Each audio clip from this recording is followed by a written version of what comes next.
Welcome back to my channel. आज हम बात करेंगे अबाउट बेली फैट।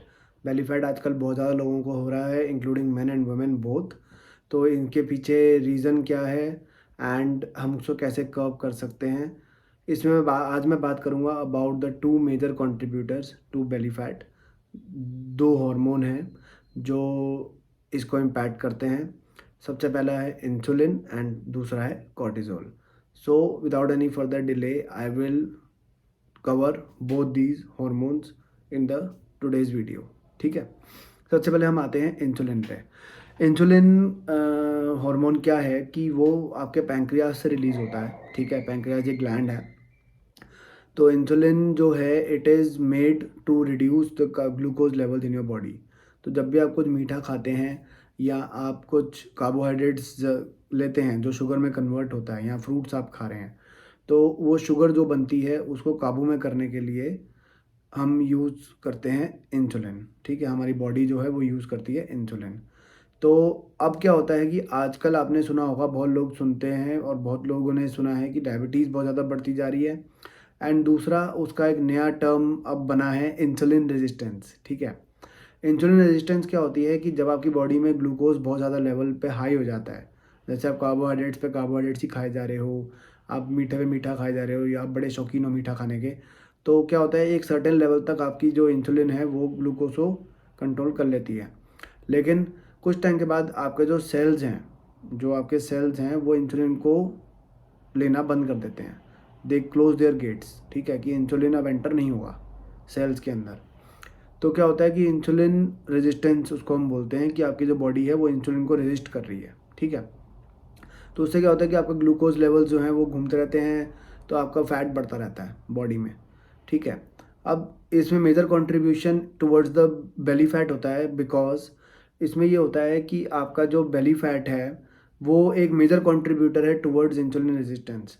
अगर आपका जो बेली के आसपास सारा फैट है एक्यूमुलेट हुआ पड़ा है, तो वो इंसुलिन रेजिस्टेंस को बहुत ज़्यादा कंट्रीब्यूट करेगा। ठीक है, मतलब it will favour insulin resistance.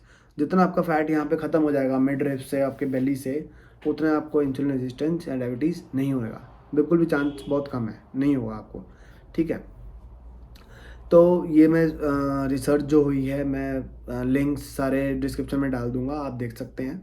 And मतलब मैं हवा में कोई बात नहीं कर रहा, मैंने भी रिसर्च की है थोड़ी, and I have also experimented आप कह सकते हो, अपने ऊपर भी किया है। And I have also suggested few things to my clients as well, जो जिन्होंने वो चीज़ खा के ठीक किया है अपने आप को। ठीक है, बेली फैट कम करके उनको फ़ायदा हुआ है in their sugar levels, in their insulin levels and all. ठीक है, अब इसमें दो चीज़ें आ जाती हैं। ठीक है, इंसुलिन से हम कैसे उस चीज़ को हम कैसे कंट्रोल कर सकते हैं, इंसुलिन रेजिस्टेंस को। इसमें आपकी दो चीज़ें हैं। एक तो है फिजिकल एक्टिविटी, जो आज की डेट में बहुत लोग नहीं कर रहे। We are very lazy, we seek comfort in everything. ठीक है, थोड़ा सा कंफर्टेबल होना छोड़ दो, थोड़ा अनकंफर्टेबल हो जाओ। ठीक है, एंड दूसरी चीज़ इसमें आप वॉकिंग इंक्लूड कर सकते हैं।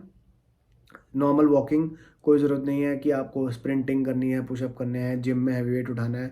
That will help you a lot, but हर बंदा नहीं कर सकता, हर बंदे के पास वो गोल नहीं है, हर बंदे के पास वो मोटिवेशन नहीं है। ठीक है, तो आप नॉर्मल वॉकिंग करिए। एंड नॉर्मल वॉकिंग में आप 7 8 9 किलोमीटर आप चलें, अगर आप चल सकते हैं।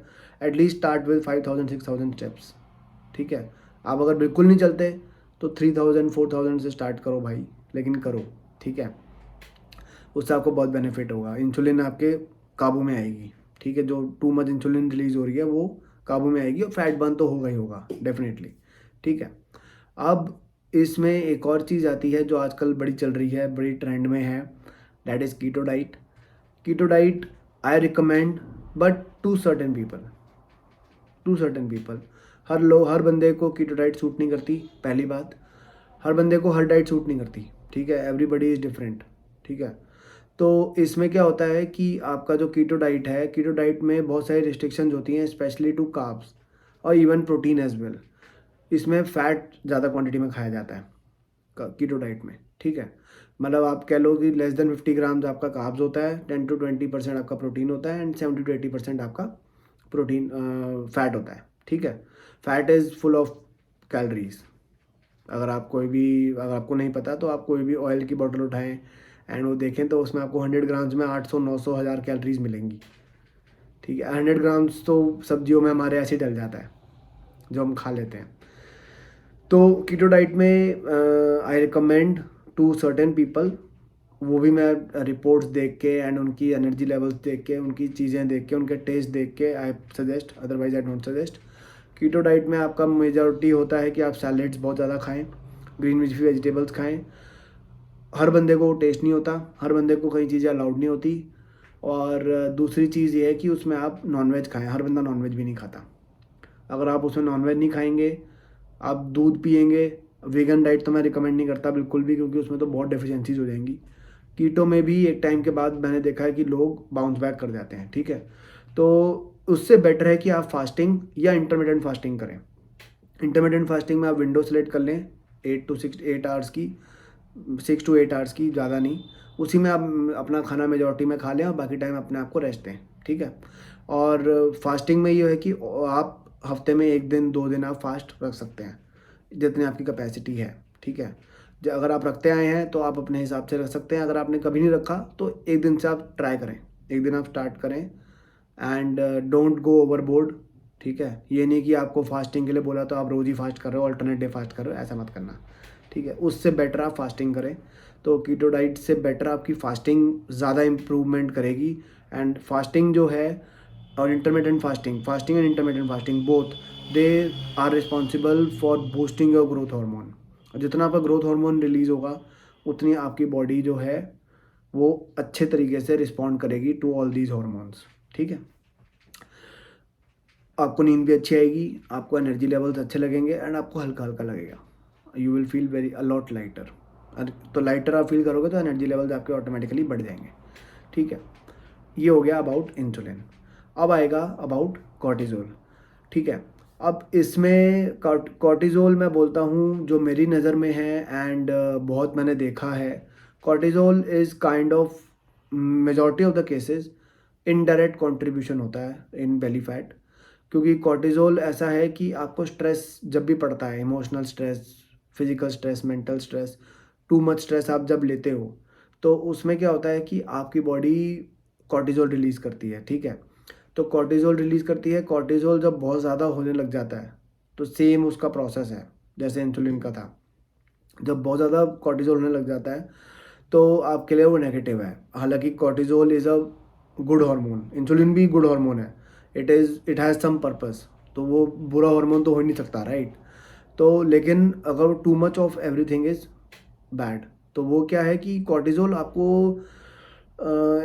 रॉन्ग चीज़ों में इंडल्ज करने में कंट्रीब्यूट करता है। जैसे आप मीठा ज़्यादा खाओगे, आप ओवर ईटिंग करोगे, आप या तो बिल्कुल ओवर ईटिंग करोगे या बिल्कुल नहीं खाओगे, खाना ही छोड़ दोगे। ठीक है, दूसरी चीज़ कि आपका इरेगुलरली खाओगे या फिर गल्प डाउन करोगे, च्यू नहीं करोगे, आप नर्वसनेस में रहोगे हमेशा। तो इसलिए मैं कहता हूँ कि जो नींद आप प्रॉपर नहीं लोगे तो स्ट्रेस जो है it is a indirect contributor to belly fat. इसकी वजह से आपका बेली फैट आएगा ही आएगा, स्ट्रेस की वजह से। उससे फिर एक लॉन्ग टाइम के बाद आप डिप्रेशन में आ जाओगे, क्योंकि आपको अपनी लोगों को जो होता है कि अपनी बॉडी इमेज को लेके वो थोड़े से किसी ने मोटा बोल दिया, किसी ने कुछ बोल दिया, तो पहले तो बहुत लोग टॉलरेट करते थे, आज तो कोई टॉलरेट भी नहीं कर पाता, पता नहीं क्यों, ऐसा क्या है। हालांकि अब थोड़ी सी टॉलरेंस लेवल मैंने देखा लोगों की कम हो गई है, बॉडी शेमिंग में आ गए हैं, बॉडी शेमिंग हो रही है, ये हो रहा है। भाई कई कई बार आपकी बॉडी शेमिंग होती है, कई बार it is for your benefit, कि आपको थोड़ा बूस्ट किया जाता है कि भाई थोड़ा अपने लिए अपना ध्यान रखो, अपने लिए करो। तो you should understand the context. हर चीज़ में बुरा मानना भी ठीक नहीं है, हर चीज़ को अच्छे से लेना भी ठीक नहीं है, दैट इज़ ऑल्सो टॉक्सिक। ठीक है, खैर वो टॉपिक अलग है, मैं उस टॉपिक पे बात नहीं कर रहा। I am talking about belly fat. तो बेली फैट में इसमें क्या होता है कि आप अल्कोहल में इंडल्ज करोगे, 10 चीज़ें होंगी। तो इसलिए बेटर है कि स्ट्रेस के लिए आपको क्या करना है, 2 चीज़ें मैं रिकमेंड करूँगा। एक तो कॉमन है, दैट इज़ वॉकिंग। वॉकिंग आप ज़रूर करें, धूप में निकलें, विटामिन डी ठीक रखें अपना। एंड वन विटामिन जो आपको बहुत हेल्प करेगा, दैट इज़ विटामिन B1, जो आपको स्ट्रेस में हेल्प करेगा। ठीक है, और विटामिन सी तो आपको हेल्प करेगा ही करेगा। अगर आप नींबू पानी पीते हैं, आप एप्पल साइडर विनेगर ले सकते हैं, आप संतरा खाएं, आप ग्रेप्स खाएं, आप अमरूद खाएं, तो ये चीज़ें आपको हेल्प करेंगी फॉर स्ट्रेस। ठीक है, और कोशिश करें कि फिज़िकली आप थोड़ा एक्टिव रहें। फिज़िकली जब आप एक्टिव रहते हैं तो आपको थकावट होती है फिज़िकली, तो आपकी नींद अच्छी होती है। नींद अच्छी होगी तो स्ट्रेस लेवल अपने आप बैलेंस हो जाएगा। ठीक है, किसी भी अगर आपको कोई भी एनवायरनमेंट बहुत ज़्यादा टॉक्सिक लग रहा है, बहुत ज़्यादा स्ट्रेसफुल लग रहा है, थोड़ा टाइम का ब्रेक ले लो। Take some break, get out of it. क्योंकि पता है क्या होता है, हम क्या करते हैं कि प्रॉब्लम में पड़े हुए हैं एंड प्रॉब्लम में ही प्रॉब्लम का सोल्यूशन ढूंढ रहे हैं, which is not possible. Problem का सोल्यूशन प्रॉब्लम से बाहर निकल के उसको ओवरलुक करके ही मिलता है। ठीक है, तो प्रॉब्लम से बाहर निकलो एंड उसको ओवरलुक करो, उसका सोल्यूशन आपको बाहर निकलते ही मिल जाएगा। थोड़ा सा ब्रेक लो, गेट आउट ऑफ इट, उसको ब्रेन से अपने निकाल दो कि भाई ये प्रॉब्लम थी भी कोई, भूल जाओ। ठीक है, तो उससे आपको जब कुछ भी करते हुए, वॉक करते हुए, गाने सुनते हुए, जब आप ब्रेक में कुछ भी कर रहे होगे ना, कोई भी एक्टिविटी, कोई भी फन एक्टिविटी, उसमें आपको उसका सोल्यूशन मिल जाएगा। अक्सर ऐसे ही होता है, सबके साथ ऐसे ही होता है, कोई रियलाइज़ करे ना करे, लेकिन मेरे साथ भी ऐसे ही होता है हर बार। मैं कोई भी प्रॉब्लम में फंसा हुआ हूँ, मैं करे जा रहा हूँ, लेकिन वो सॉल्व नहीं हो रही। जैसे आई टेक अ ब्रेक, मैं वॉक पे जा रहा हूँ, मैं गाने सुन रहा हूँ, मैं कोई भी एक्टिविटी कर रहा हूँ, आई गेट द सोल्यूशन। मेरे एकदम क्लिक होता है कि यार ये तो ऐसे हो सकता था। ठीक है, तो ऐसे आप कीजिए, स्ट्रेस लेने से कुछ नहीं होने वाला। स्ट्रेस टेंशन लेते रहोगे, काम तो वहीं पड़ा हुआ है। ठीक है, एंड अगर आपको लगता है कि भाई काम बहुत ज़्यादा ही हो गया है, तो ब्रेक लेना बहुत ज़रूरी है आपके लिए। और एक चीज़ याद रखो यार, work is a part of your life. ठीक है, it is not your life. ये मैंने पहले ही बड़ी बार बोला है, लेकिन मैं अभी बोलूँगा, it is not your life. किसी भी एक चीज़ को ना अपनी लाइफ के ऊपर हावी मत होने दो। ठीक है, हर चीज़ का एक पार्ट है, you are playing roles, different roles, तो उस हिसाब से चलो। स्ट्रेस को इतना भी अपने ऊपर हावी मत होने दो। बहुत सारे स्ट्रेस होते हैं, आई अंडरस्टैंड, पेशेंटली हैंडल करो, टेक हैव सम पेशेंस। रातों रात कुछ नहीं होता, रातों रात आप अमीर नहीं बन जाओगे, रातों रात आप गरीब भी नहीं हो जाओगे। ठीक है, गरीब आप तभी होगे जब आप सट्टे में लगा दोगे भाई कि मैंने तो रिस्क ले लिया, ख़त्म, छुट्टी। वो नहीं होता। ठीक है, अमीर आप रातों रात नहीं बन सकते। ठीक है, तो हर चीज़, और रातों रात ही आप कोई चीज़ सीख के उसके मास्टर नहीं बन सकते। Time, it takes time, practice, patience, consistency, उससे आपको होएगा। अब मैं एक बंदा जो कभी हिला ही नहीं अपने बेड से, उसको बोलूँ भाई तू स्प्रिंट कर, तू भाग, वो गिर जाएगा, क्योंकि उसकी बॉडी को आदत ही नहीं है। लेकिन अगर वो ग्रेजुअली वॉकिंग करना स्टार्ट करे, फिर जॉगिंग स्टार्ट करे, फिर हल्की हल्की माइल्ड रनिंग करे, फिर मैं उसको बोलूँ भाई स्प्रिंट कर, ही विल मास्टर इट। ठीक है, तो ये है चीज़ें। तो स्ट्रेस को कम रखो अपने। मेडिटेशन हेल्प करती है, आप मेडिटेशन कर सकते हो तो करो। हालांकि बहुत मुश्किल होता है, क्योंकि जब बंदा बहुत ज़्यादा ओवर थिंक कर रहा होता है या स्ट्रेस में होता है, तो मेडिटेशन करना बहुत डिफ़िकल्ट होता है, क्योंकि उसका ब्रेन माइंड रुकता ही नहीं है, वो रोक ही नहीं सकता। ठीक है, कंसंट्रेशन कहीं लगा ही नहीं सकता, वो उसकी 100 जगह पे दिमाग भाग रहा होता है उसका।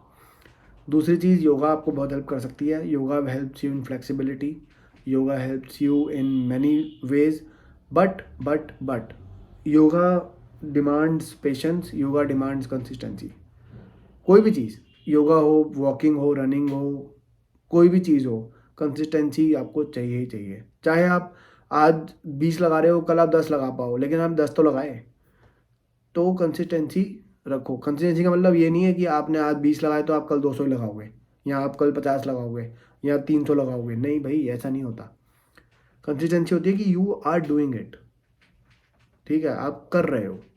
अगर अब मैं राइटर हूँ, I am writing something, I am writing a book, अगर मैंने आज 3000 वर्ड लिखे हैं, तो इट विल नॉट मीन कि मैं कल 5000 वर्ड लिखूँगा। ठीक है, तो anyways it is too much, मैं ज़्यादा नहीं बोलूँगा अब, तो वीडियो बहुत लंबा हो जाता नहीं तो आप इन चीज़ों को बैलेंस करिए। कॉमन इज़ वॉकिंग, एंड मैं रिसर्च के लिंक्स डिस्क्रिप्शन बॉक्स में नीचे डाल दूंगा। आपके कोई क्वेश्चंस हैं तो you can comment and let me know. आप मैसेज भी कर सकते हैं, कमेंट कर सकते हैं, यू कैन ईमेल मी। अगर आपको वीडियो इन्फॉर्मेटिव लगा, अच्छा लगा, तो please do like, share and subscribe. अपने किसी दोस्तों को जिनको आपको लगता है कि ज़रूरत है इस वीडियो की, इस इन्फॉर्मेशन की, तो do share and feel free to add on something, आपका कोई एक्सपीरियंस ऐसा रहा तो please feel free to add on in the comment section. Okay, so that's it for today, guys. See you in another video. Bye bye.